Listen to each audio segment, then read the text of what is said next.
Hello YouTube, this is Mike, and today I want to talk to you about something very popular that I'm finding out about myself as I'm doing my research for this channel, and that is the dark empath. So before we go any further, this channel is devoted primarily to non-borderlines, people who do not have a personality disorder, who have been in or are currently in a romantic relationship with somebody who is a cluster B personality. In my case, somebody with untreated, undiagnosed borderline personality disorder. But it can also go for any other cluster B, specifically like narcissistic personality disorder. This channel is devoted to help you, if you're not one of these people, how you can get your life back, how you can be happy, and how you can find love again and find peace and happiness and direction in your life. And I share with you how I did that, especially if you click the join button. Be sure to subscribe and hit the bell button if you like this channel. All right. So we're going to be talking about the dark empath. Now, bear in mind, I am just an average person. I'm somebody who survived a very toxic relationship with somebody, as I said, who was an untreated borderline. And I healed myself of that relationship. And I made this channel because it was a little over a year ago. I was really struggling because I was really messed up. I was in a huge amount of pain. And if you've been in a relationship with a borderline or a narcissist, you know how tremendously damaging it is. And I was able to completely heal myself from that relationship. And I am here to share with you how I did that. I first started this channel just to share my feelings to myself. I just needed to talk it out. So I started making videos and posting it. And then I did the things that I teach you to do here. And I've completely healed myself of that. And now I continue to make videos because people keep asking me to do it. It helps them, and I enjoy doing it. So as long as those two things are going on, I'll keep making videos about it. All right, we have all these other links over here which you can check out. That's part of my other channel, but you're free to check those things out as well. But the join button is here for you. All right. Now, we talked recently about the three types of narcissism. Remember that? The codependent, the borderline, and the narcissist. And I talked about how narcissism is the thing that brings all three of them together. So bear in mind, there's a difference between somebody who has narcissistic personality disorder and somebody who has narcissism, because everybody in the world has narcissism. And you can even have an unhealthy amount of narcissism and not have a personality disorder. But you have to have some kind of attachment association with it in order to be attracted to it.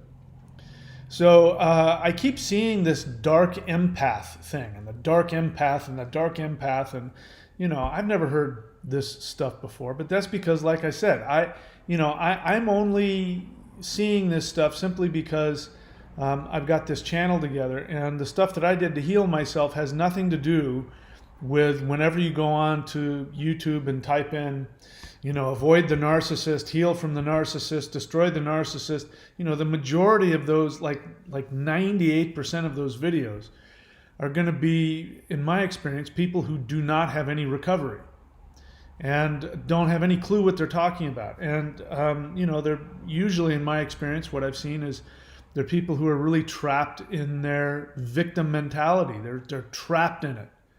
They're trying to tell themselves that they're above it all, but they're still trapped in all of that victim mentality and that pain and that garbage.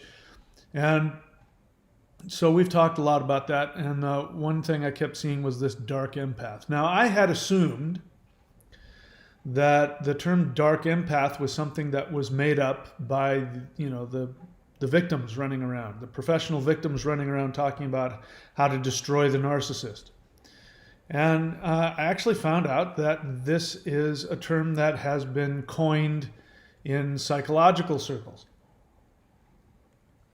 Now, just because it's in psychological circles and there's, quote, studies done by it, doesn't necessarily mean, in my opinion, that it's anything that's helpful.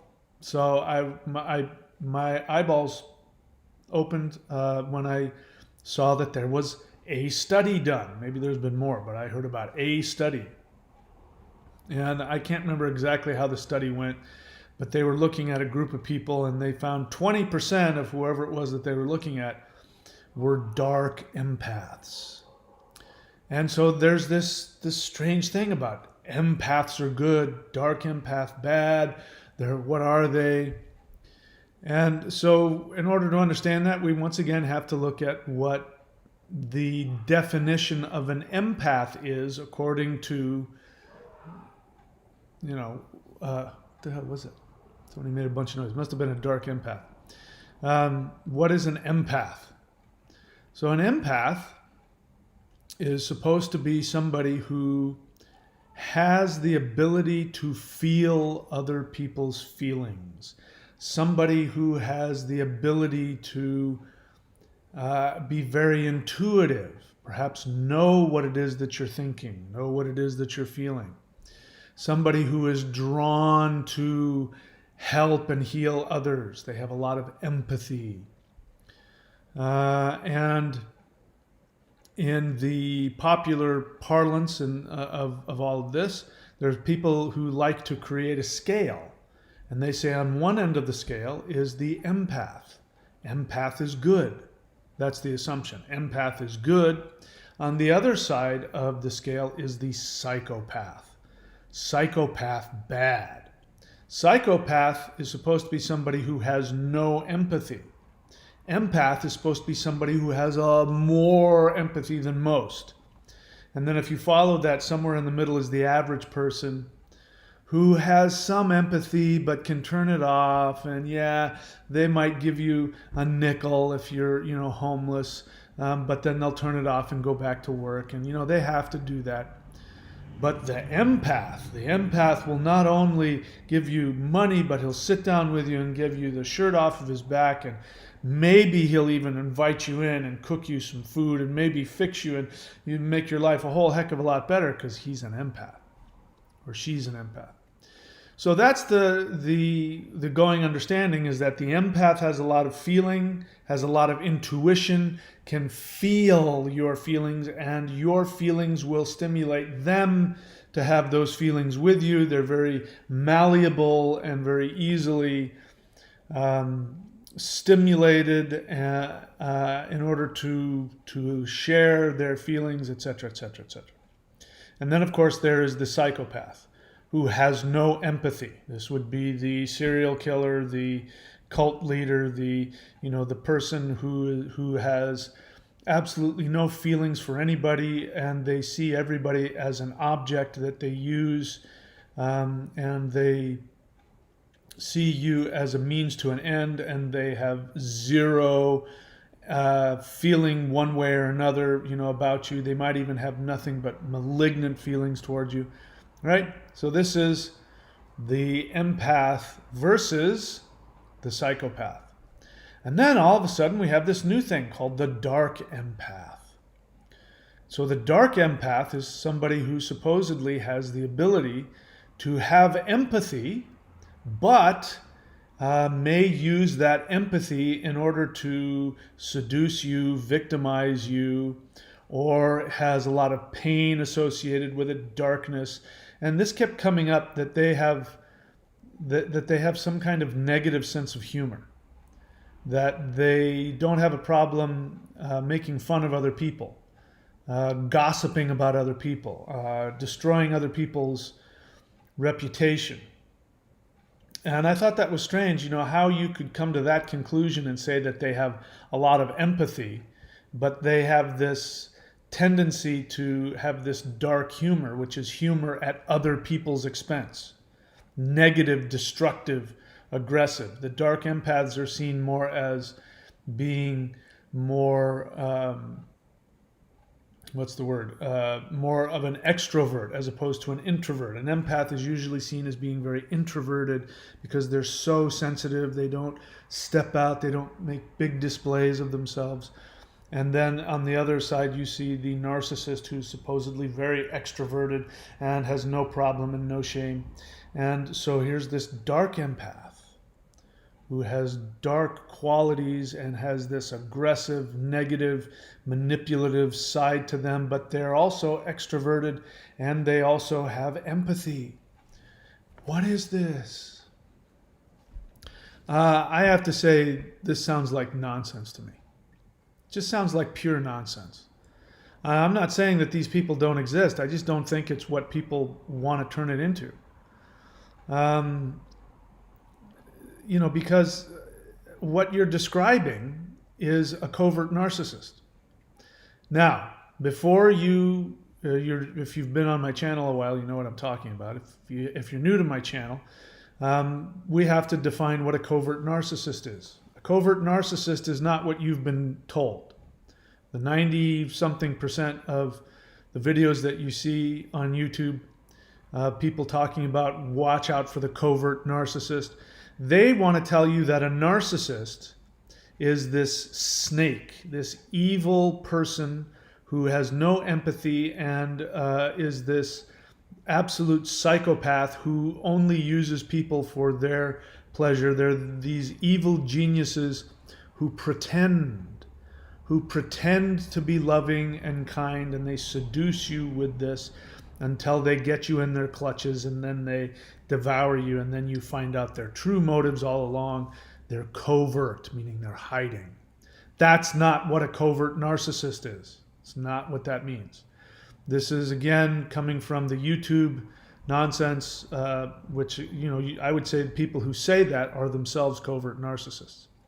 A covert narcissist is somebody who has strong narcissistic tendencies, but their initial interaction with people, their conscious identity, not a made-up identity, but their conscious belief about themselves, is that they are kind and loving and empathetic. And when they get close to you, and it stimulates intimacy and bond and other things like that, then their hidden psychopathic traits come out. And they treat you as though you are the narcissist trying to destroy them or take advantage of them, etc., etc. Your experience of them is that you were manipulated into making yourself vulnerable, and then all of a sudden they struck out and took advantage of you. So when you walk away from that, you very understandably think that person was lying to me all the time. They're a covert narcissist.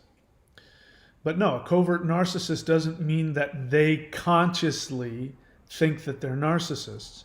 It means that their narcissism comes out after you've dug in underneath and you've actually gotten past their their firewall personality. Listen, everyone has one. You're healthy, you're unhealthy, you have a firewall personality. The person who's healthy, their firewall personality is a little more malleable, and you get to know the real person, and they don't turn out to be somebody completely different from what you saw. They're not hiding anything. The narcissist, the NPD, has a firewall personality. They have a fake personality. They don't know it's fake. They have this fake personality that they present to the world, which is a defense against their incredibly deep feeling of just worthlessness and insecurity. Their insecurity and their, all those horrible feelings is so intense that they build this fake firewall personality, which is perfect and is the best at everything, etc., etc. But the mistake that we make is that when we encounter a narcissist, we think that somehow we project onto them that they're actually kind of normal inside. They've just chosen. They've chosen to be this evil, horrible person. And so they know exactly what they're doing and why they're doing it. Now, don't get me wrong. They may consciously have the intent to harm you, to manipulate you, to lie to you. That doesn't mean that they have conscious control over what they do. We all have this thing where we justify to ourselves why we do what we do. NPDs are no different. They may live out this character of being this evil genius. The truth is that most people with NPD are not evil geniuses. They're actually very self-destructive, and they destroy themselves along with everybody else, Donald Trump. And, it's not like they're these evil, the movies are, like when you watch Silence of the Lambs, for instance. It's really, I'll tell you why Hannibal Lecter is so popular. Like the movie, the Silence of the Lamb movies, as well as the Hannibal series. The reason why that guy is such a popular character is because he has this morality about him. And the way he's presented is, yes, he's this narcissistic serial killer, but he has this nobility about him, and he only kills and eats bad people.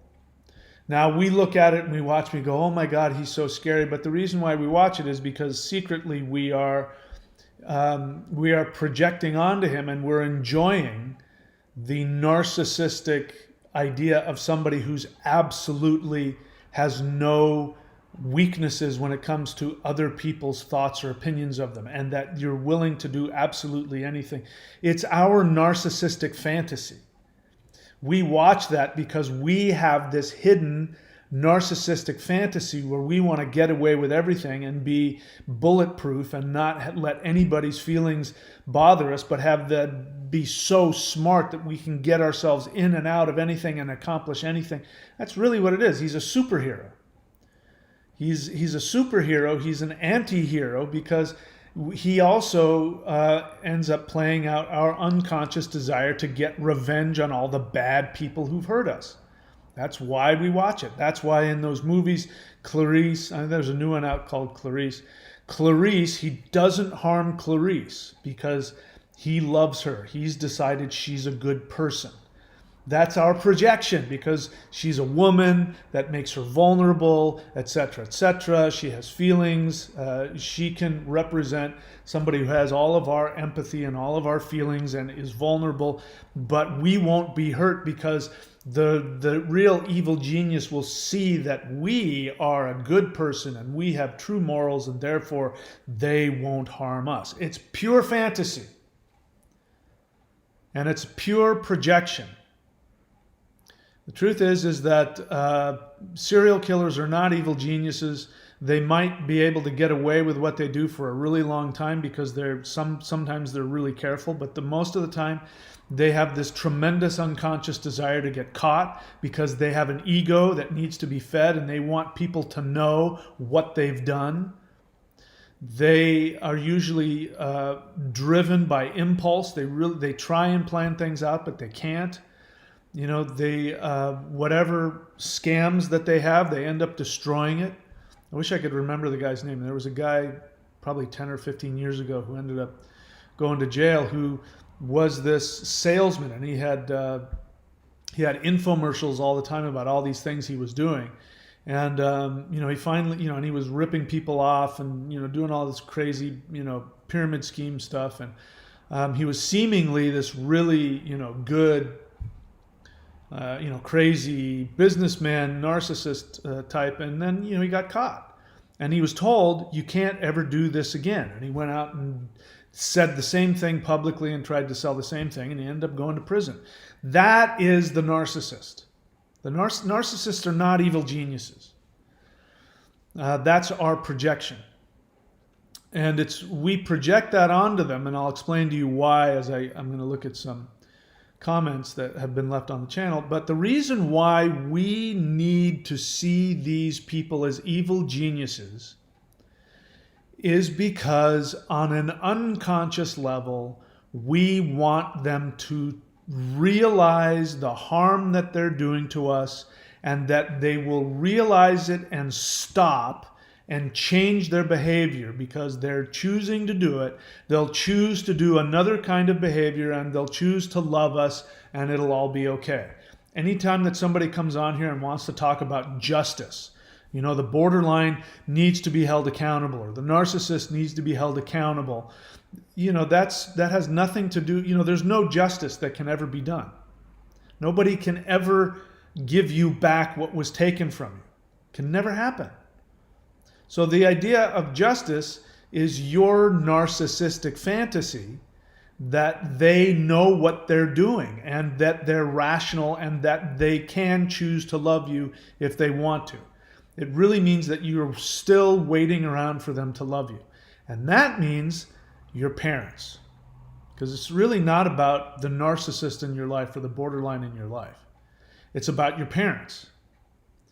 What you want is you want to go back in time and get your narcissistic, neglectful, you know, abusive parents to turn around and see you and love you for who you are. That's really what this is all about. And that is what it's all about for the borderline and for the narcissist and the psychopath. They all have the same thing. They're all trying to accomplish the same thing in their way. They have different ways of expressing it. The empath is not on the opposite side of the psychopath. The empath is the mirror of the psychopath, which means narcissist. You cannot be an empath without being a narcissist. Let's take a look at chronic empathy. So this was way back when I was dealing with the whole empathy thing. And, you know, people, what was happening, you know, if you're new to my channel, people were coming on the channel and I was saying, there are no victims here. If you've been with a borderline or a narcissist for more than a couple of weeks, you are by definition codependent. And again, people get all bent out of shape about the word dependent, and they think that's what codependent means. That's not what it means. A codependent means that you operate from transactional love. It means that you believe that your worth and your value is directly proportional to what you do for somebody.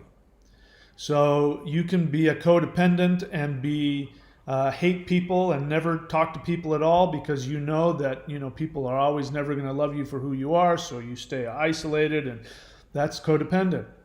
You can be a codependent, you can be the opposite of that. You can be really clingy, and you're the type of person that you fall in love and you cling and you hold on and you hold on. That's also codependent because you're with somebody who demands that you do something for them in order for them to reward you with any kind of love. So you're constantly seeking for that reward, which is to prove to yourself that you have value by what you do, not for who you are.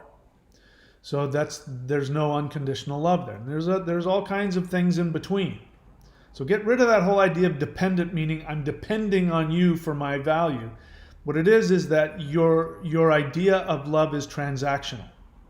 You get your worth based on what you do for somebody else.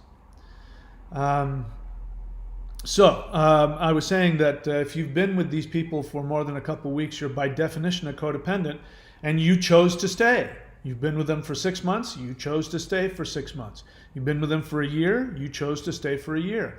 2 years, 5 years, 10 years, 20 years, you chose to stay.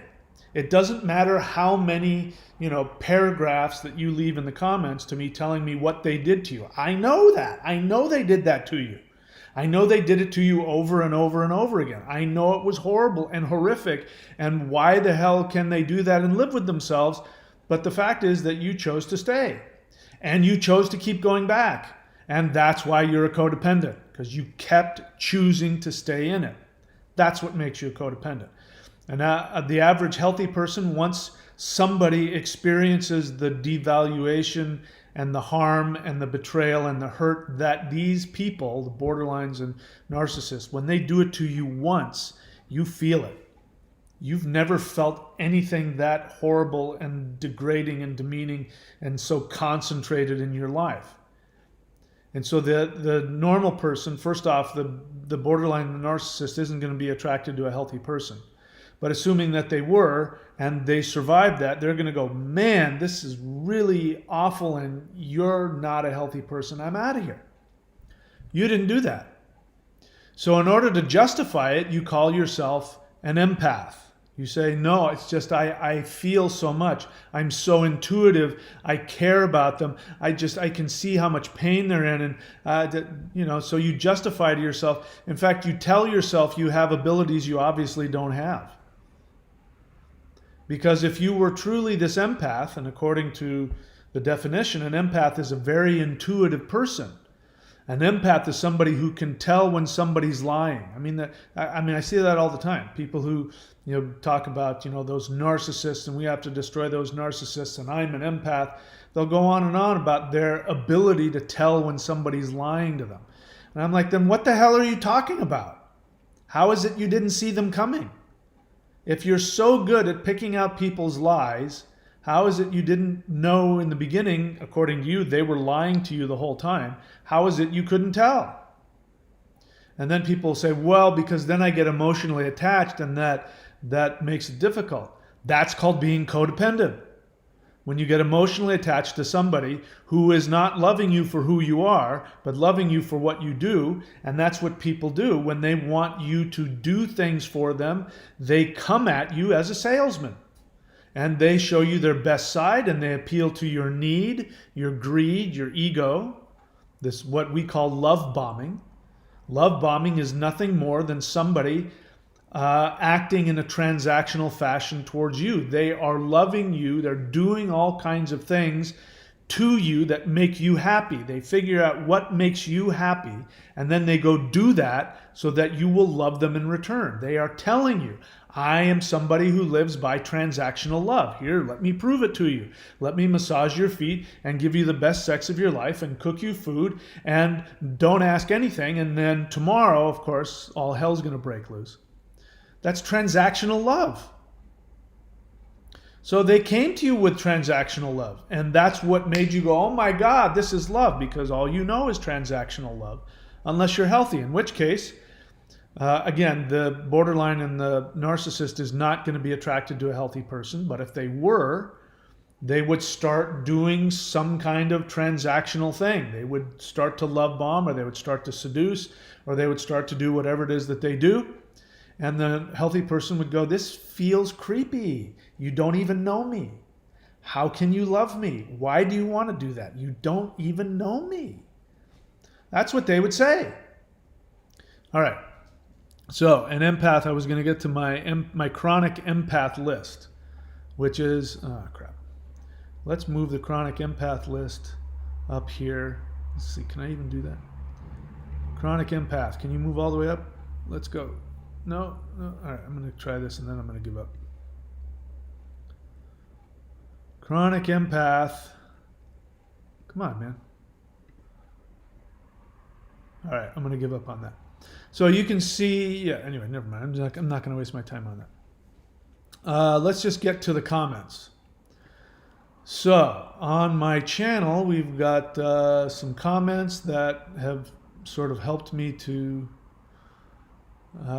frame some of what I got to say. So we're going to go back and we're going to do some review, because a lot of people still show up to the channel who are new to the channel, and they ask the same question that a lot of people ask, and a lot of things that I have answered. Here's a new one. I'm just going to read this. Let's see. Oh yeah, huge. By the way, the longer your question, if your question or comment on my channel is this long, it means that you're really trapped in your head. That means you're avoiding your feelings. So you'll get a lot more from me if you're able to be more succinct. Let's see here. I'm going to see in the first couple of sentences if there's something here that is going to go anywhere that I want to go with. He says, hi Mike, I've seen tons of videos and read hundreds of pages about cluster Bs, especially BPD, but you're the best. All right, so he's going to say nice things about me. All right, so I don't see anything. Yeah, I'll come back to that later. I don't see a question in there right off the bat. Here's somebody who asked a question, and I told them they thought they were borderline because they had called their ex 4 times. And they came to the conclusion that perhaps they're a borderline. No, you're not a borderline.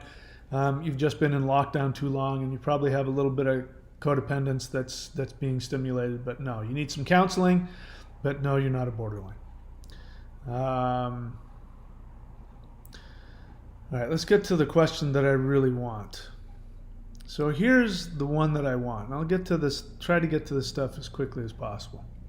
So this person says they have two friends who are diagnosed with borderline personality disorder. The other one was a female, and the female, he goes into, I'm assuming, I don't know if it's he or she. This person goes into lots of detail about all the horrible things this borderline did, and says, I've got a diagnosis from a psychiatrist that says I'm not a narcissist, in all caps. So I don't know why. Okay, so I don't know what that has to do with me. But let's talk about that for a second, because I want to give you some bad news. Not just this person, but any of you. If you're watching this, you've been damaged by a borderline, a narcissist, cluster B personality, alcoholic, drug addict, I don't care, whatever it is, you've been damaged, you've been in a bad relationship that you can't get out of. You are sure that who you're talking about is some kind of a narcissist. The fact of the matter is that the only way that you can be enmeshed with a narcissist is if you yourself have deep narcissistic tendencies. So this is what we talked about in the previous video. Here's the three narcissists. You've got the codependent, the borderline, and the narcissist. Remember, what is a codependent? A codependent is anybody who operates from transactional love, who believes that their worth comes from what they do for other people, and or they only want love from people who do things for them. So now we can get a spectrum here. So remember I said that the spectrum is not, on the one hand you have the empath, who is good, who has nothing but feelings for people, and on the other side you have the psychopath, and that's bad and they have no feelings. No, these are actually the same thing. That if you are wrapped up in somebody who is a psychopath and has no empathy, guess what? You have problems when it comes to empathy, true empathy as well. You have narcissism as well. Otherwise, you wouldn't be attracted to them. And so all three of these, codependents, borderlines, and narcissists, all three of them operate from transactional love, which means that they are codependent. Their value comes from not from who they are, but from what they do or what is done for them. And if you are a codependent, it means that you need to find a damaged person who will require of you that you go out of your way to fix them. So this is why you're attracted to the borderline and the narcissist, because the borderline and the narcissist are damaged. This is why people say, I'm an empath. I have all this feeling for them. Well, I'm here to tell you that that feeling, the intense emotion that you feel towards the damaged person, who you, with tears in your eyes, as you go to help them, you're willing to die for them, like Jesus. You're willing to die on the cross for their sins so that they will be happy and feel joy. You honestly and sincerely believe that. You feel that. That is 100% narcissism. That is narcissism. What is driving those feelings is your narcissistic need to be seen as the perfect healer, the perfect support system, the perfect friend, the perfect lover. This is your narcissism. It comes from your narcissistic need to be perfect in that way. The borderline is seeking to be the perfect infant. If they can make you see them as the perfect, loving infant, that is their narcissism. The narcissist, who has the well-developed firewall of I'm the perfect person, there's nothing wrong with me, you must bow down and worship me. This person, their narcissism is right there on the surface, just as you see it. They need to be seen and loved, and your value is in making them feel like God. But all of these people have that need. The infant, which is the borderline, needs to be God because the infant has their needs and their emotions which must be met. And if you do not meet any of their feeling, the slightest thing, the slightest disappointment can send them into scream crying. That's a borderline. Now it's when infants do it, it's can be adorable and a pain in the ass and all that, but they're infants. When you've got an adult who needs whatever they need at any given moment, and when you don't give them exactly what they need when they need it, and they go into a scream crying rage, which is they ghost you, they cheat on you, they attack you, they break up with you, they whatever it is that they do, that's what's happening. That's their narcissism. And when you act out on your narcissism, you have no empathy for the other person. The infant is incapable of understanding that when they're scream crying at 3:30 in the morning, that is incredibly inconvenient for you. They don't have the ability to shut that off and wait until morning. They have an impulse. They have to act on it. They're disappointed. You're horrible until you give them exactly what they want. That's, like I said, it's acceptable as an infant, but when adults do it, it's horrific. The narcissist and the borderline are very similar because the narcissist, same thing. You don't give them exactly what they want. They go out of their way to destroy you. They are in that place of you're there for them. Your job is to meet their needs, but they actually feel very similar and act very similarly as borderlines do. And that's why borderlines have this comorbidity. I want to destroy that. There's no such thing as comorbidity. I know I'm not a psychologist or a psychiatrist, and I'm blowing that out of the water because to be a borderline means that you are a covert narcissist.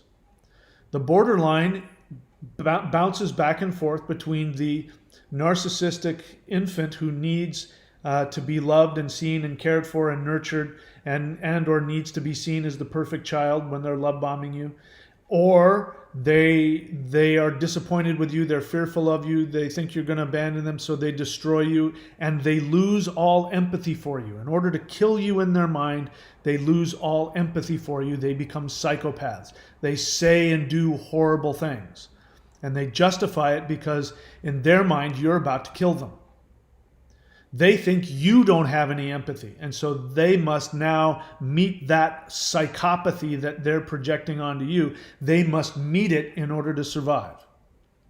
Same is true with the narcissist as well. He's doing the same thing.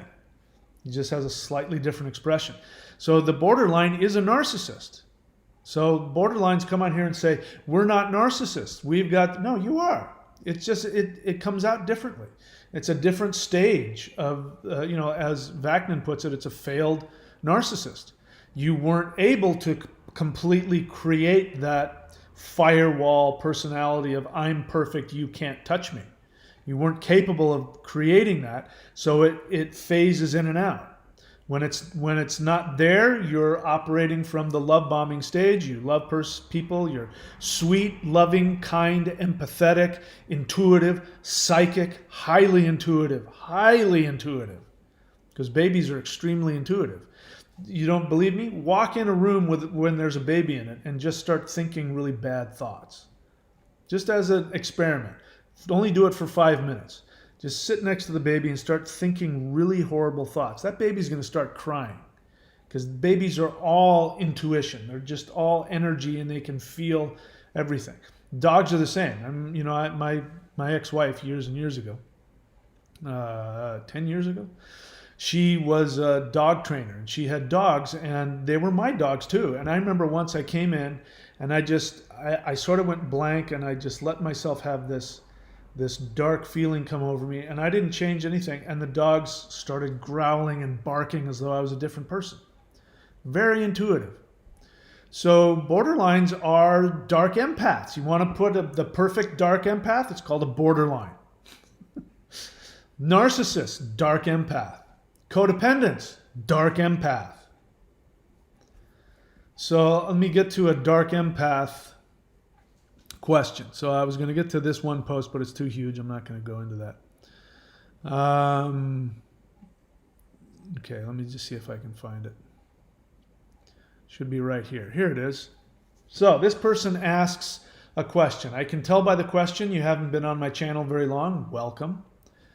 This person says, I wonder one thing in response to my video, why there is no closure after a breakup with a borderline. This person asks, I wonder one thing. How can they be so damn cold if they have so much feelings? Then he goes on to give his opinion, or her opinion.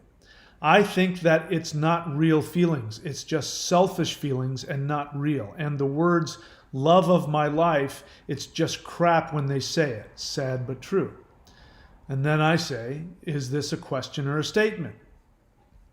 And this person says, I think both. That, by the way, is very passive aggressive. It's also very controlling. They don't know that. But staying in the middle where you don't make a commitment means you're not putting yourself in a position to be hurt one way or another. It's a way to control things, to be passive aggressive with your feelings. And, you know, so I said, you have to pick one if you want a serious response. And the person says, okay, do they feel real love, or can you be the love of her life and so easily go away? So to answer the question, which I knew I could tell it wasn't an honest question, how can they be so damn cold if they have so much feelings? That's obviously somebody trying to say they don't have any feelings, they don't really love you, and they're lying to you. They're evil geniuses, they did it to hurt you, but I don't understand. How could they? This is very narcissistic. Now, I didn't say you were a narcissist. I said this is narcissistic. Your question is narcissistic because your question is a very common feeling. I had it when I was 12 or 13 and when I first started falling in love with women, with girls. I would meet a girl in school and I would fall in love, and the feelings would be so intense. In my narcissism, and you've experienced this too, I'm sure. Babies have this as well. In my narcissism, you must love me because this feeling has to mean something. You know, that's when people say, I know you feel it. I know you feel it too. And then they're shocked and they're in disbelief when the person says, no, I don't feel it. That's your narcissism. How can they be so damn cold if they have so much feelings? Meaning, you loved them, your feelings were real, therefore they must love you back. Otherwise, why would you have all these feelings? They don't treat you the way you feel, that you think you would treat them, therefore, what's going on? It's very narcissistic. So the question is, how can they be so damn cold if they have so much feelings? This is the answer. They have a mental illness. If you can't accept that they're incapable of having loving feelings and acting in a loving way, if you can't accept that they're able to do that, it means that you are in denial. The reason why you're in denial isn't because it isn't obvious. It is obvious. Anybody looking at it from the outside, if you tell somebody or if they watch the way a borderline treats a loved one, they will go, that person has very serious problems. That person has some mental issues. They will see it because they'll see the irrational behavior. They will be able to see that that person does actually have feelings, and then those feelings change rapidly. There's something wrong. You don't see that because you're a narcissist. You're a codependent. You love them, therefore they should love you back. You've invested in them. You've loved them. You had this love experience. Then they turned on you. They switched. They stopped loving you and they were cold, as you say, and hurt you. And your question is, how can they do that? And you're asking that question because you are projecting onto them that they function the same way that you do. That's narcissism. They're mentally ill. They can't do what you do. They can't have two opposing feelings at the same time, just like an infant, because their mental illness is actually a regression. They're still trapped in their infantile, difficulty of being discarded as a little baby. They can't get past it. They're broken. So they can't get past the I love you, I hate you, I love you, I hate you. They can't get past it. And your inability to see that is understandable, but it's coming from your narcissism. And the fact that you didn't have the ability to go, wow, that person I was with really hurt me. I really loved them. They seemed to love me, but then they acted completely differently. That person isn't worthy of my love anymore. I'm going to let them go. I feel sorry for them, but they're dangerous and I'm going to let them go. You didn't do that. You kept hanging on, trying to force them to love you in the way that you wanted to be loved. Your narcissism, your abuse, because you're now being abusive to them. I know you don't think that. But your abuse was to try and force somebody who doesn't have the ability to love you in a conscious, healing way. You're trying to force them to love you in the way you want them to love you. And they can't do it. And that's abusive. And I mean, now that you know it's abusive, you didn't know, so you weren't consciously abusing somebody. But whenever we try and force our demands on other people, it's abusive. And codependents are demanding. The person destroys them, breaks up with them. They still come back. You still go back to them. They prove to you over and over and over again that they're incapable of loving you in a healthy way. You still keep going back, hoping that it's going to get better. Projecting onto them all of that intense emotion, which is your narcissism. You think that your emotions are a gift. You have all this love. It is a gift. It's only a gift if they want it. It's only a gift if they are able to take it. If they're not able to take it and or they don't want it, then that's, unsolicited love. That's abusive. Point of all this isn't to make you feel bad. The point of all this is to make you go, wow, why am I trying to get love from these people? So they say, do they feel real love? Can you be the love of her life and easily go away? In my mind, this person says, it's not possible. That's why I feel that it's all just crap. I always can go back to all my ex-girlfriends and think they love me back in the day. But if I think of my BPD ex-girlfriend, I just don't know if she ever loved me at all. Strange feeling that I don't know, and I wonder if others feel the same way that I do. Yes, the answer to your question is yes. We all feel the same way you do.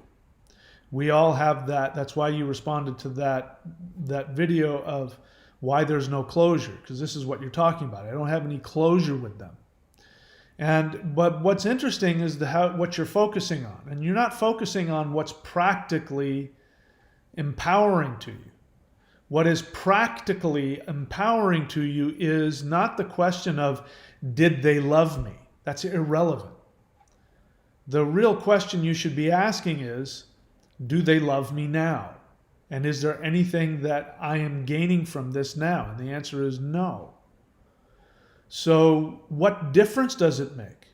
Your ex-girlfriends that you can think about them and you think that they loved you back in the day, that's great, but they're not at home with you now, loving you now. They're not sleeping in the same bed and having sex with you and kissing you and going out to movies with you now, are they? They may have happy feelings about you in the past. Who cares? How does that help you now? Is that giving you love now? You're not getting any love from your positive ex-girlfriends, except maybe in their thoughts in your mind. The borderline ex-girlfriend is also not sleeping in the same bed and kissing you and going to movies with you and having sex with you and all the things that you want. They're practically the same. They're not in your life. They're not a love partner. The love ended. Otherwise, you wouldn't have broken up or have been broken up with.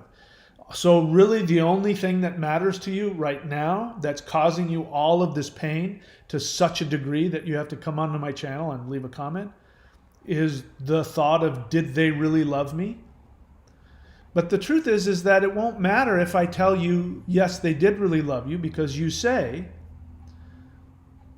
how can they be so damn cold if they have so much feelings? I think that it's not real feelings.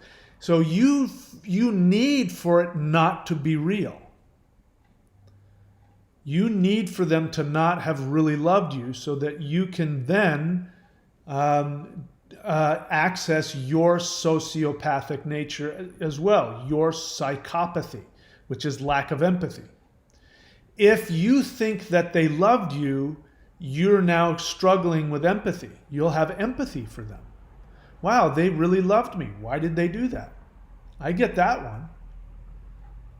But you don't want that because that's too painful for you. You want to believe that they didn't have feelings for you, that they were narcissistically abusing you and lying to you so that you can feel justified in your psychopathic rage against them. That is understandable as well, because rage is important because it creates the initial ability to separate.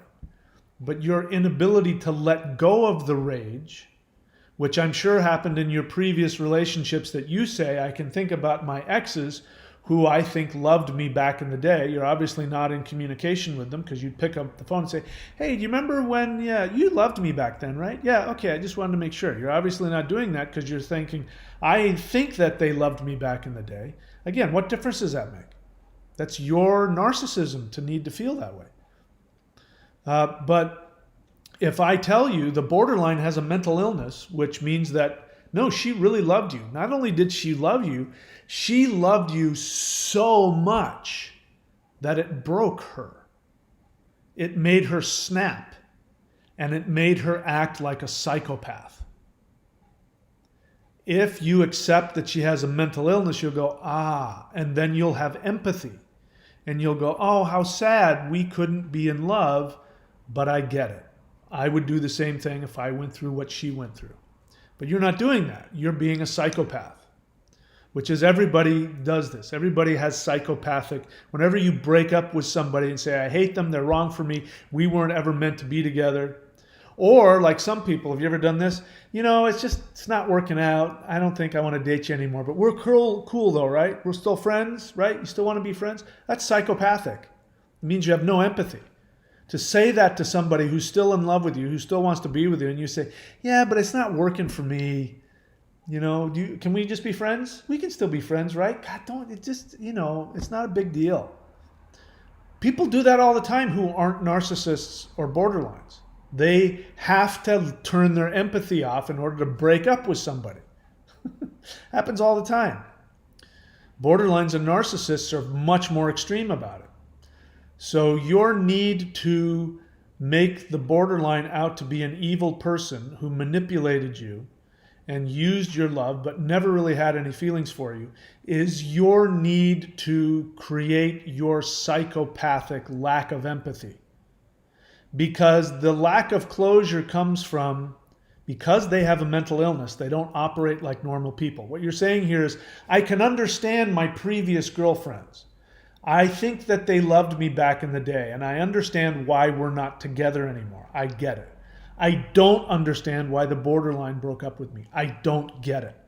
So the only way that I can tolerate this feeling of still not understanding why it's not working is to hate them, is to think of them without any empathy, to turn off all of my empathy and turn them into people who have no feelings or are lying about their feelings. But no, my friend, She did love you, because if she's a borderline, she's not going to chase after you unless she feels that you're the one that's going to save her. So not only were you the love of her life for whatever period of time she was turning you into her favorite person, she loved you with the intensity that an infant loves and needs their parent. Now, if you're not a codependent, that's going to make you feel creeped out. That's going to make you go, oh, wow. She loves me like an infant. She sees me perfectly. She worships me. Oh, that's kind of gross. Oh, I don't like that. But I know that's not what's happening to you. When I say to you, not only did she love you, but she loved you more than she's loved anything, and she looked up to you like a god and wanted to worship you. I can feel on the other end, you're like, oh my God, yes, that's why I'm so upset. That's your narcissism. Your need to have them love bomb you is your narcissism. So that's what I mean by this. And why is this? It's not to make you feel bad. I'm a codependent as well, so obviously I'm talking about myself.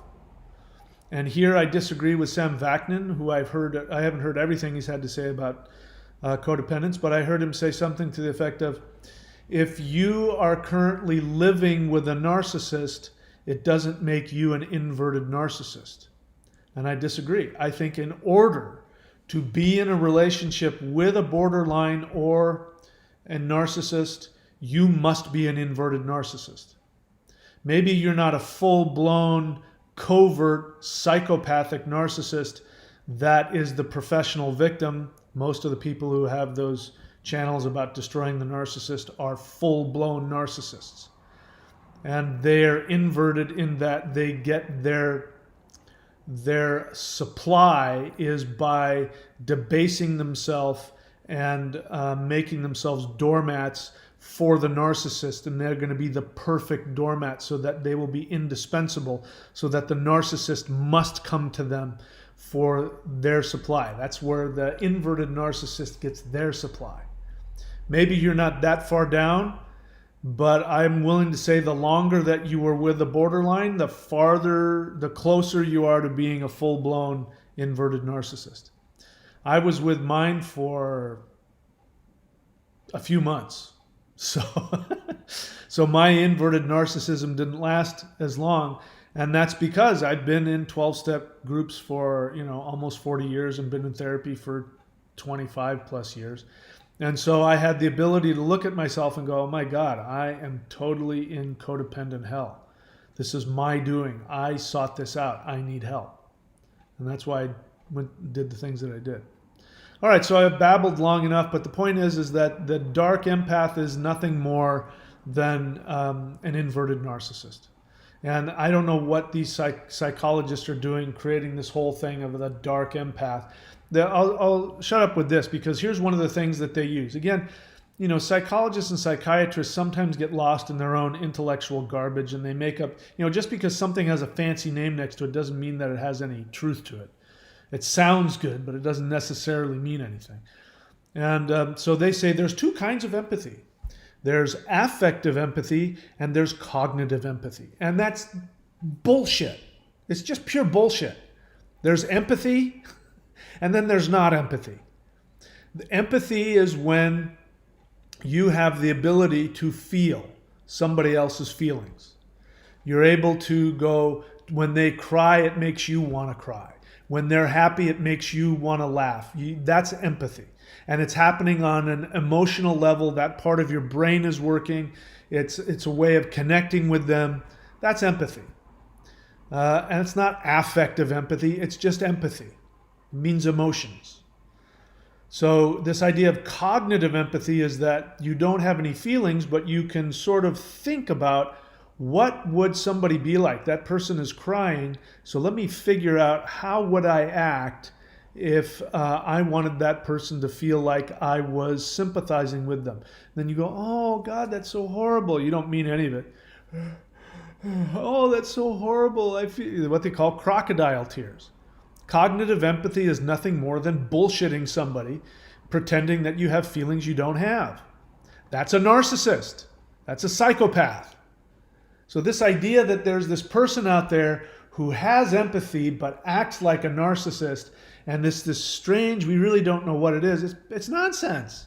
It's if there really is somebody who's a dark empath, they are an inverted narcissist. They're they're a covert narcissist. That's it. You don't have to get bent out of shape.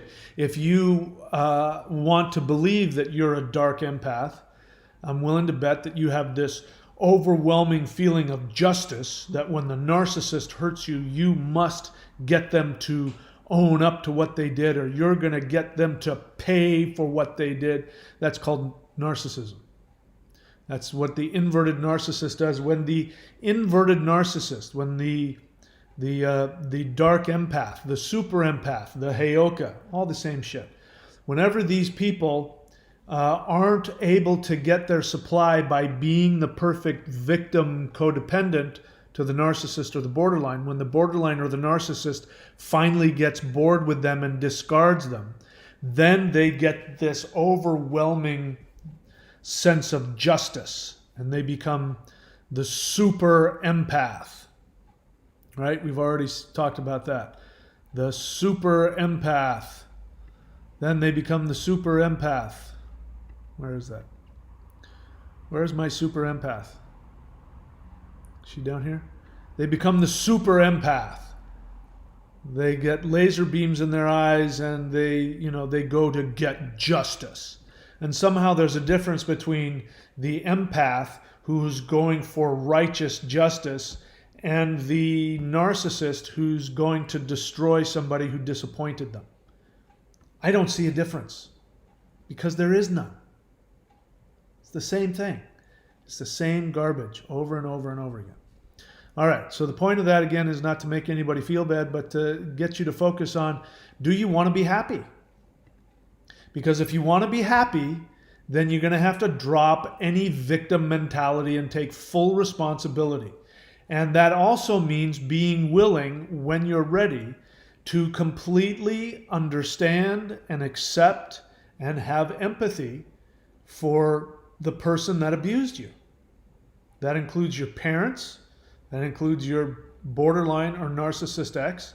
And it doesn't mean that you have empathy so much that you need to run and fix them. That's not empathy. That's narcissism. Empathy is that person's really damaging. They're sick. They have a mental illness. They can't help themselves.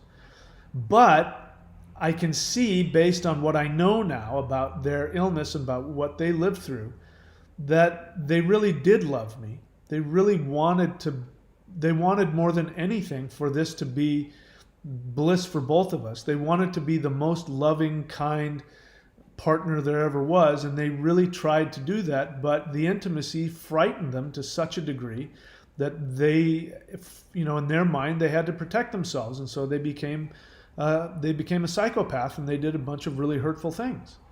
And that's really sad for them, that they're without therapy, they're not capable of doing that. And I feel for them. I have nothing but love and compassion for them. And at the same time, they're very bad news for me, and I'm not helping them by being in their life. That's empathy. Anything other than that is probably your own narcissism. So there's no such thing as righteous indignation and empathy. You can't have both. You want justice, you're going to have to go into a psychopathic state. You want empathy, you're going to have to accept somebody exactly as they are without any agenda, without any expectation. You have to accept them exactly as they are without needing them to love you or to give anything to you, and without needing to love them or give anything to them, and letting them be in that broken state. It's not your responsibility to fix them. I feel for you, but I can't do anything for you. I hope you find help. That's empathy. All right. You want that state? Then you got to do the 3 things that I talk about here on the join button at the super empath level. All right. Let's see if there are any questions. I'm happy to take them if there are. Jameson Colliday has no shortage of questions here. He says, Tips on self-parenting. I'm sure I do have tips on self-parenting. How to resist against, accept the trauma, learnt parts of myself that have destroyed and continue to threaten my life. So, Jameson, you know that I care about you and I feel for you. This is the same question you always ask me. It's just you're just voicing it in a slightly different way, but this is your issue. You judge yourself for having been traumatized. The way to self-parent is to imagine that a little 4-year-old comes up to you. A little 4-year-old just came off of the playground, and some mean kid walked up to him and poked him in the eye with a stick. And he's coming to you and he's crying and he's saying, that mean kid poked me in the eye with a stick. Now, thankfully, it wasn't so bad that you have to go to the doctor. He just kind of barely, whatever. It hurt you. And you're more hurt because somebody was mean to you. You wouldn't say to that person, I can't believe that you let yourself get harassed by that bully. Why did you let that happen? You wouldn't do that. You would say, it's not your fault. He's got problems. It's got nothing to do with you. And you would take that little boy in your arms and you would hug him and you would say, it's okay. It's not your fault. That's self-parenting. So how to resist against and accept the trauma, learnt parts of myself that have destroyed and continue to threaten my life.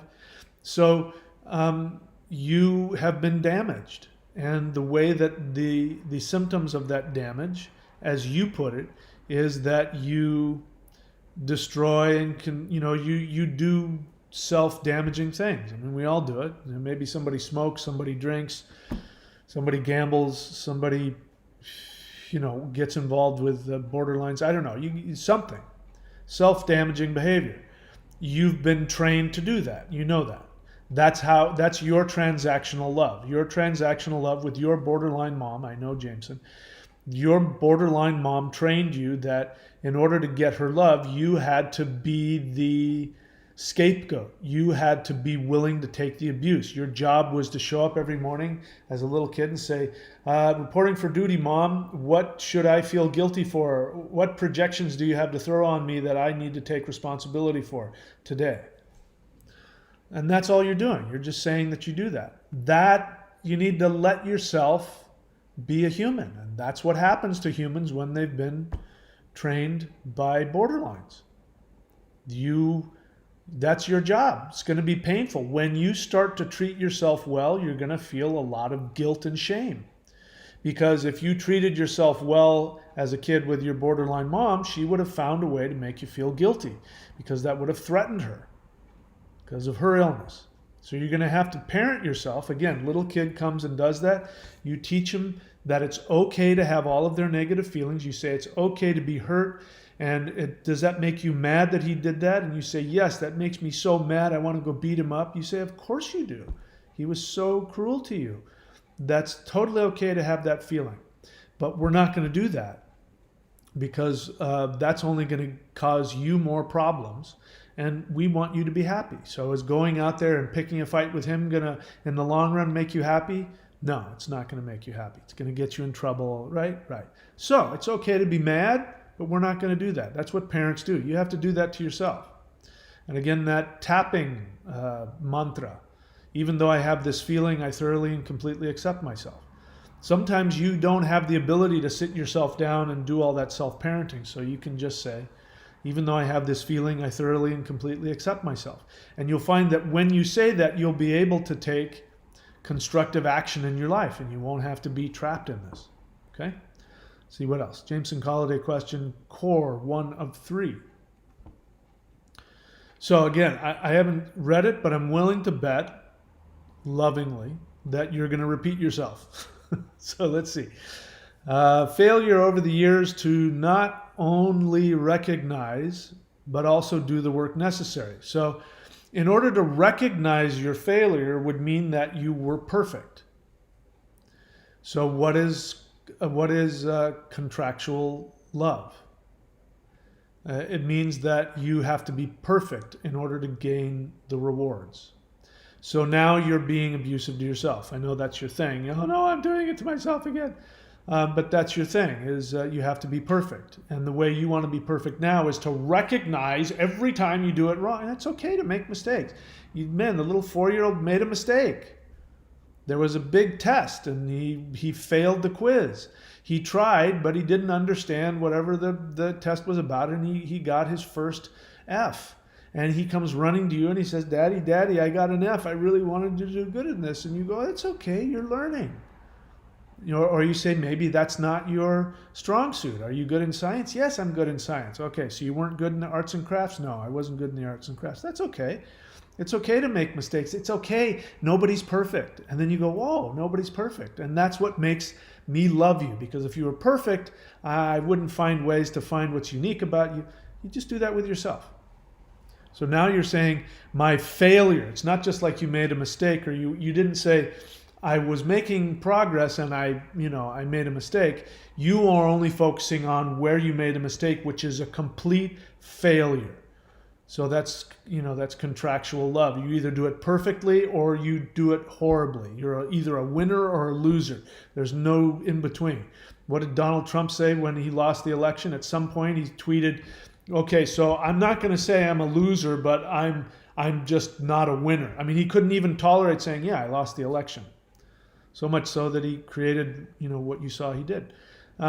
So you're doing that to yourself. You can't just give yourself the right to understandably make mistakes based on your training. You're perfect. You're right now. The way that you're looking at making a mistake as a failure, you're being the perfect self-abuser right there. So you did that right. Anyway, I know. Don't take that on. I'm trying to joke with you. Not only recognize, but also do the work necessary. Well, because you're trained not to do the work. So what? You're supposed to just one day wake up and go, oh, now I know how to be perfect? It's not how life works. I am dangerous when unstable. What does the recovery road look like when you celebrate yourself for your success, failures? So you've asked me this question, and you can keep asking me as long as you want. I'm not going to ever judge you for the question, but bear in mind, it's the same question over and over and over again. You want to know, you want to be better.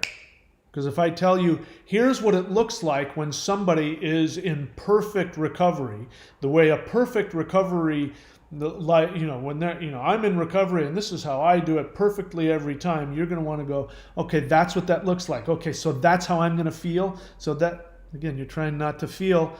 The whole point you're here is that you have this, this aspect of your codependence. That's the whole point. It's like when people go to, CODA meetings or whatever, 12-step meeting, and they say, yeah, I went to one of those meetings, but all those people are so screwed up. And I'll say, of course they are. That's why they're there. It's like going into a hospital and saying, yeah, I know, but it was full of sick people. Well, that's where sick people go. The mistakes that you make is the kind of mistakes people make when they have the kind of codependence that you have. What's it going to look like and feel like? You're not going to know that until you get there. Right now, you feel however it is that you feel. So accept your feelings. It's the bottom line. It's the same answer I've been giving you, and I'll say it to you again as often as I need to. What else? What are true feelings in line with, what do you mean true feelings? Are there true feelings and false feelings? They're just feelings. That's it. They're just feelings. There's no true feelings or false feelings. There are just feelings. Some of them feel good, some of them don't. That's it. And no matter what you're feeling, you can do your best. You don't have to be perfect, but you do your best to try and be as constructive as possible. Sometimes that means just sitting there with you sitting on your hands when you want to, go out and get that fix, or go and call that person, or go do whatever it is that you do that you know is destructive. And instead of doing that, you pick up the phone and you call your sponsor. Which makes me want to ask you, do you have a sponsor in CODA yet? In case you don't know what I'm talking about, those who are new, coda.org. Go on to that website right there. Go to a Zoom meeting, raise your little virtual hand and say, I need a sponsor to walk me through the steps, and get somebody's phone number or somebody's email or Skype or whatever it is. And, when you're like that, instead of going and getting the fix or doing whatever it is you're going to do, call your sponsor. If you can't do that, then you say your tapping mantra. You say, even though I have this feeling, I thoroughly and completely accept myself. You go and do a fourth step. You go do something constructive. There's nothing in there that requires you to not have the fucked up feelings. It's expected that you're going to have the fucked up feelings. So stop judging yourself for it. It's okay. Now, it's okay to judge yourself. No matter what you do, it's okay. You can judge yourself. The whole idea of it is to accept yourself exactly as you are, which doesn't mean the feelings go away. It just means you accept yourself exactly as you are, and you do your best to do the constructive thing. 12 steps will tell you what is the next indicated step. Meaning you have to just kind of be stupid. The next indicated step is I got to take a dump. The next indicated step is I have to take a shower. I have to brush my teeth. I have to go to the store. I have to go, I have to do my taxes. There's nothing in there that says I have to feel good first and then I'll do what I'm supposed to do. That I have to feel good first is what makes people go out and do the destructive thing. So again, you keep asking me the same question of how can I stop having these fucked up feelings about myself? Well, you don't have to stop having these feelings. I know you want to. Nobody likes feeling good, more than I do. But sometimes you just don't feel good. That's just the way it is. Again, that's what a parent would say. A parent would love the kid and try and soothe them as best they could. And when they saw that they had to go through it, they would say, you know what, it's okay, to be afraid. It's okay to be confused. It's okay to be angry. And, tomorrow's another day and I'm going to be here with you and I promise you it'll get better. So you just talk to yourself like that. What else? You say, I'm beating myself up for becoming aware. Yeah, that's because your mom trained you to do that. Why is that a surprise? That's your codependence. You're becoming conscious. Before, you weren't conscious of that. Before, you would project onto your mom or your dad or whoever you were dating, and you would project onto them how you need to fix them, which is your projection now that you're experiencing, which is, I have to stop feeling this way. I have to stop hating myself. Before, you'd have somebody else in your life and you'd project onto them. You got to stop hating yourself. You need to start loving yourself. And now you're becoming conscious that that's within you. So that's good. I always liken it to puking up the bad fish. If somebody eats bad fish and they start getting really sick, or like when somebody's too drunk, right? And they need to puke, they'll say, I don't want to throw up. Oh, please God, I don't want to throw up. They actually pray not to throw up when the thing they need to do most is to throw up, to get rid of the toxins. So you're beating yourself up for becoming aware. That means you're becoming conscious that this whole time, whenever you act out destructively, what you're really doing is you're beating yourself up. Now you're aware of the feeling. So you're one step closer to feeling better, which is you resolve it and you stay aware by not taking the destructive action. The destructive action is a way of distracting yourself from this feeling, which you've had your whole life. This isn't a new feeling.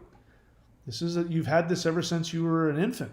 Your borderline mom, taught you to feel that way. And I wish I could see myself as a friend. You can. You don't have to see yourself as a friend right now. You can be a friend to yourself. So here's what borderlines can't do. Borderlines, when they're with you, they either love you or they hate you, and they have to act on whatever their feeling is. If they love you, then they will impulsively throw themselves at you, and they have no boundaries, and they'll do all kinds of destructive things in order to have that emotional connection because they're driven by that impulse to feel the intimacy. And then when they hate you, they will attack you, devalue you, split on you, ghost you, break up with you, slash your tires, and they won't be able to stop themselves doing that either. So they're not capable, when they have a negative feeling, of staying in the relationship. That's the only thing, by the way, borderlines, that bothers us. We don't care that you have all those negative feelings. We have sympathy and empathy for you. But what we want is for you to be able to have all those feelings and still take constructive actions, still take loving actions. So in order to be a friend to yourself isn't about feeling like you're a friend to yourself. You can feel like you want to destroy yourself, but you are friendly to yourself. And this is what a real relationship is. A real healthy relationship when you're married is after you've gone through the first 9 months of the honeymoon period, which is just projection, and then you wake up to somebody who doesn't look so good in the morning, or whose farts smell, or who smacks, when they chew their food, or whatever it is that just drives you fucking crazy, the worst thing you can possibly imagine. And now you're with somebody and you got this ring on your finger. What the hell did I just get myself into? And then you act lovingly. You go, you know what? I made a commitment, even though I really dislike this person right now. I would want somebody to say this and do this, so I'm going to do it even though I don't want to. And then that person goes, oh my God, you're so wonderful. And then they go out and buy you a gift and they cook you dinner. And then all of a sudden you're in love with them again. So you be a friend to yourself even when you don't want to, and you'll end up creating that bond with yourself. You'll start to love yourself. I've been here in this house. You know my story, Jameson. I've been in this house for a year. I've been in this country for a year and a half. I'm still, anyway, you know my deal. It's taken me a year I'm still learning to be comfortable with all of the abundance that I have. When I first got here, I said, this house is too much for me. I don't deserve this. And I was willing to go pay more money to be in a crappier house in a worse location. And then I finally went, wait a second, this is cheaper. And yeah, I have more than I need, and it's really wonderful, and it's right on the beach, and there's the forest, and there's the this, and the wow, and it's so much cheaper than what it would be in the States. And it's taken me a year to start to really let myself have it. And that's because I knew to go, you know what, even though this makes me uncomfortable, the most constructive thing for myself is to give this gift to myself. Obviously, the universe is trying to give this to me. Why am I fighting it? I don't know. And now I'm getting more and more comfortable. It takes time. And then you start to feel comfortable in your own skin. But you act like a friend to yourself. You don't have to feel like you're a friend to yourself. You have to act like a friend. And that's the maturity. That's the maturity your mother didn't have. So you have to teach yourself how to do it. And this is what, in 12-step, they say, act as if. So you ask yourself the question. You can use me if you want. Even if it's not true, you can use me or somebody else, and you can say, all right, what would Mike say? What would Mike say to himself right now? What would Mike do right now? I'm going to try and be like that, even though I don't feel it and I don't want to do it. So you act as if. So, one of the greatest things about, 12-step work is the idea of taking contrary action, which means doing the exact opposite of what your impulse is telling you to do. Instead of picking up that drink, you call your sponsor. Instead of calling up the borderline and seeing if she's still, or looking on Facebook to see if she's still single or is she still alive, instead you're going to make a video, or you're going to do something healthy. Go for a walk on the beach instead, right? You do the exact opposite of what you want to do. You want to beat the crap out of yourself. That's okay. You can want that all you want. Do the opposite. While you are beating yourself up in your head, go buy yourself something really nice. Go do something constructive. Go do some yoga, some meditation. You know what I mean? Do something nice for yourself. Do the opposite of what your impulse is telling you to do. Again, borderlines. If borderlines knew how to do that, I think that's basically what the therapy for borderlines is, although I don't know, and I don't need to know. But I think basically what borderlines do in therapy is they learn to to self-soothe and learn how to take contrary action. I think that's really just the bottom line. They never stop splitting. They just learn to not, act on their impulse to destroy themselves and destroy the relationship. And over time, it gets easier and easier, and they're able to, improve and have better relationships. And as I understand it, if they do it for long enough, they're able to have loving, healthy relationships. And they're able to tolerate their uncomfortable feelings. It's all that life is, God Emperor, you're still on this channel, huh? So you told me that you had autism, that you had Asperger's. So while there's some similarity to borderline, it's not the same.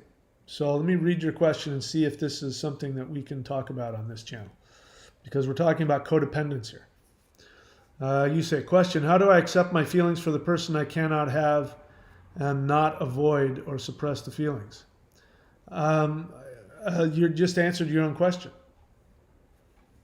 You can't have them, you can't avoid them, and you can't suppress your feelings. You accept that, and you act as if.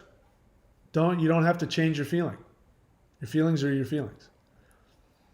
You can't make those go away. I ask this because I'm tempted to always suppress or avoid feelings I have that are uncomfortable. So here's where we get into a weird thing, because I don't know what the right thing to say is to somebody with Asperger's. I don't know how to counsel that. I don't know what the right thing to do is. I can tell you what I would do, which is what I've been telling Jameson to do this whole time. You have the feeling, and you take the constructive action. You ask yourself, what would a healthy person do? And you do that thing even though you want to do something totally different. So you have the same issue where you have the need to this impulse, and you have the need to act out on your impulse. And instead of that, you learn how to act in a way that's constructive. And sometimes you have to be trained. This is why you need a therapist. You need to be trained on, in certain situations, here's what you should do. What my therapist will call contact functioning. He'll say that's not good contact functioning, which means you may have the impulse to say or do this, but what you should do is this. Even though you don't feel it, just do the thing that is healthy, even though you feel something totally different. What else?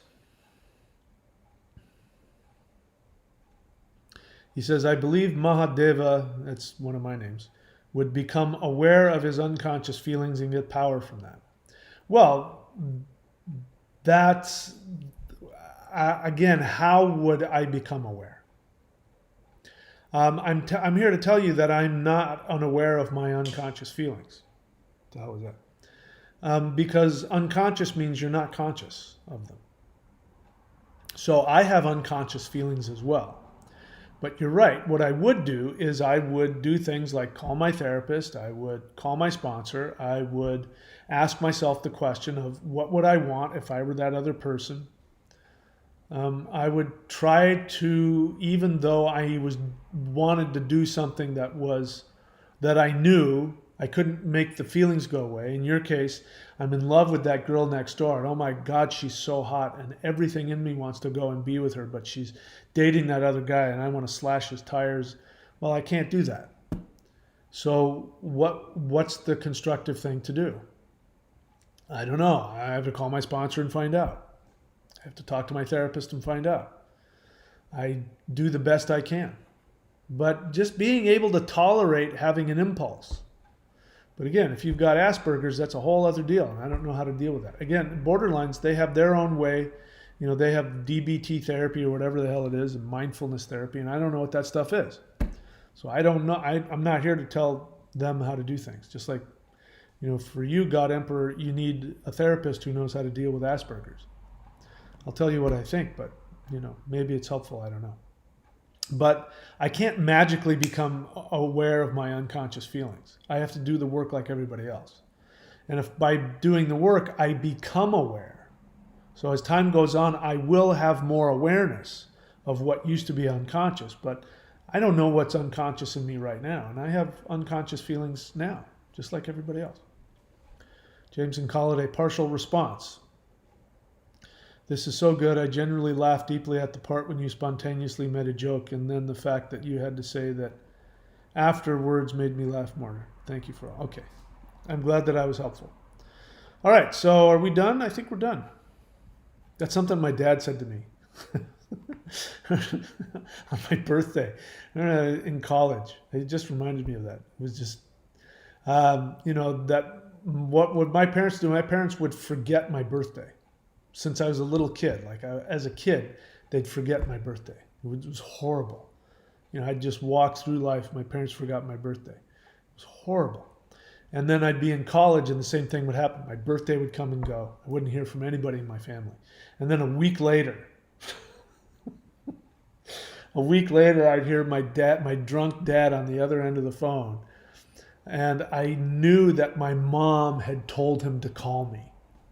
So looking back on it now, that was so abusive. She was like throwing it in my face. Hey, we forgot. And here's your alcoholic dad who's forced to talk to you when he doesn't want to. Feel loved now? In her mind, she thinks she's doing something good, but it was so unconsciously abusive. Now that I'm realizing that. I just realized that now. So see, there you go, Emperor. I just now became aware of something unconscious that's been driving me this whole time. And this is why when my birthday comes around, it's very depressing because that's all in there. He's on the other end of the phone and he's drunk and he's like, "Oh, so how you doing? Happy birthday. Okay, we done now?" Yeah, Dad, I guess we're done now. You did good, Dad. Yeah, you called me on my birthday a week later. Good for you. You're a great dad. I just heard that when I said, "Okay, are we done now?" What I meant by that is, are there any more questions? I don't see any more questions. All right, so that's it for me. I will see you whenever I see you.